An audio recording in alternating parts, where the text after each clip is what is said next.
আসসালামু আলাইকুম।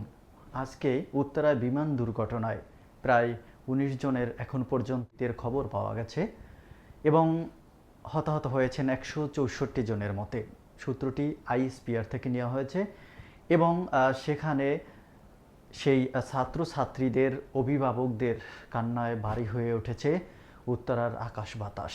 সেই সঙ্গে আহতদের ঢাকার বিভিন্ন হসপিটালে ভর্তি করা হয়েছে, যার মধ্যে উল্লেখযোগ্য রয়েছে জাতীয় বার্ন ইনস্টিটিউট, ঢাকা মেডিকেল এবং কুর্মিটোলা হসপিটাল সহ ঢাকার বেশ কয়েকটি হাসপাতাল। জরুরি ভিত্তিতে আহতদের রক্তের প্রয়োজন, অনেকেই রক্ত দিতে এগিয়ে এসেছেন এবং যারা যারা রক্ত দিচ্ছেন, নিয়মিত রক্ত দেন কিংবা রক্ত দেওয়ার মতো পরিস্থিতি রয়েছে, বিশেষ করে নেগেটিভ রক্ত, তাদেরকে এগিয়ে আসার জন্য সকলের পক্ষ থেকে উদাত্ত আহ্বান জানানো হয়েছে।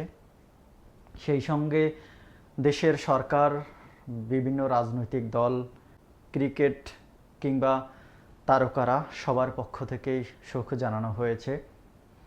আমরাও সেই সাথে এই সকল নিহত শিশুদের আত্মার মাগফিরাত কামনা করছি এবং আহতদের দীর্ঘায়ু কামনা করছি। আল্লাহ যেন তাদেরকে দ্রুত সুস্থতা দান করেন।